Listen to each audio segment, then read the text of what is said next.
प्रिय छात्र छात्राओं, कैसे हैं? मैं डॉक्टर धर्मेंद्र कुमार राम, सहायक प्राचार्य इतिहास, लक्ष्मी नारायण रामेश्वर संस्कृत महाविद्यालय, जयदेवपट्टी, दरभंगा। मैं पुनः ऑनलाइन टीचिंग हेतु उपस्थित हुआ हूं। आज मैं शास्त्री प्रथम खंड के छात्र छात्राओं के लिए प्राचीन भारतीय इतिहास के अंतर्गत राष्ट्रकूट वंश के समय या राष्ट्रकूट शासनकाल में धर्म और कला के क्षेत्र में क्या प्रगति या क्या विकास हुआ, उसके संदर्भ में हम लोग बात करेंगे। बच्चों, आज हम लोग पहले राष्ट्रकूट वंश के शासनकाल के दौरान धर्म के क्षेत्र में क्या विकास हुआ, क्या प्रगति हुई, इस पर हम लोग चर्चा करेंगे।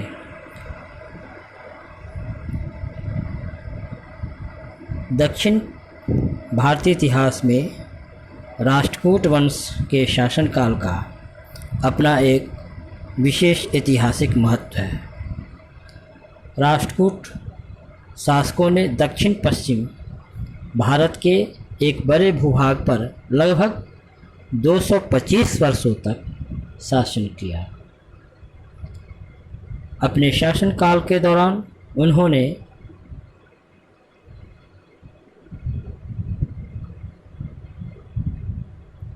कला और धर्म के क्षेत्र में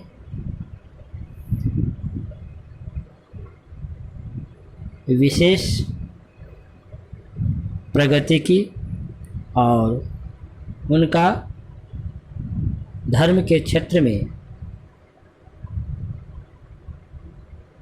महत्वपूर्ण योगदान रहा। राष्ट्रकूट शासक मुख्य रूप से हिंदू धर्म के अनुयायी थे, लेकिन वे धार्मिक रूप से सहिष्णु थे, अर्थात वे अन्य धर्मों को भी समान रूप से प्रतिष्ठा देते थे। उनके द्वारा बनाए गए मंदिरों में विभिन्न देवी देवताओं की प्रतिमाएं स्थापित की गई थी। इन प्रतिमाओं की पूजा प्रतिदिन होती थी। राष्ट्रकूट कालीन अभिलेखों में राष्ट्रकूट शासकों के देवताओं के कई उल्लेख मिलते हैं। उनके मोहरों पर विष्णु के वाहन गरुड़ तथा योग मुद्रा में बैठे शिव के चित्र हमें प्राप्त होता है। राष्ट्रकूट शासनकाल में बहुत से वैदिक यज्ञ किए गए। दंतीदुर्ग ने उज्जैन में हिरण्यगर्भ यज्ञ किया था। राष्ट्रकूट वंश का एक महत्वपूर्ण और प्रतापी शासक दंतीदुर्ग था। राष्ट्रकूट वंश के शासनकाल में हिंदू धर्म के साथ साथ जैन धर्म का भी विकास हुआ। राष्ट्रकूट राजा अमोघवर्ष, इंद्र द्वितीय, कृष्ण द्वितीय तथा इंद्र तृतीय ने जैन धर्म को संरक्षण प्रदान किया। बौद्ध धर्म की इस काल में हालांकि कोई प्रगति नहीं हुआ। राष्ट्रकूट शासकों के साहित्य के क्षेत्र में महत्वपूर्ण योगदान हमें दिखाई देता है। राष्ट्रकूट शासकों ने धर्म और के साथ समान ही साहित्य के विकास में भी महत्वपूर्ण योगदान दिया।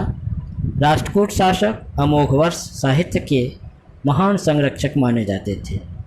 उसने जिनसेन, महावीराचार्य तथा संकटायन को अपने राज दरबार में संरक्षण प्रदान किया।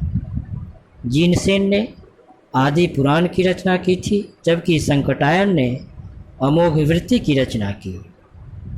वहीं महावीराचार्य ने गणित सार संग्रह की रचना की। राष्ट्रकूट शासनकाल में कन्नड़ साहित्य का अभूतपूर्व विकास हुआ। राष्ट्रकूट शासक अमोघवर्ष का कविराज मार्ग गद्य रचना की प्राचीन कन्नड़ प्रमुख रचना है। इस काल में कन्नड़ साहित्य के 3 रत्न हुए, पंप, पुन्न तथा रन्न। राष्ट्रकूट शासक कृष्ण द्वितीय का समकालीन पंप ने आदि पुराण तथा विक्रमार्जुन विजय की रचना की थी। विक्रमार्जुन विजय में पंप ने महाभारत की कथा को अपने ढंग से पेश किया। यही कारण है कि यह पंप भारत कहलाता है।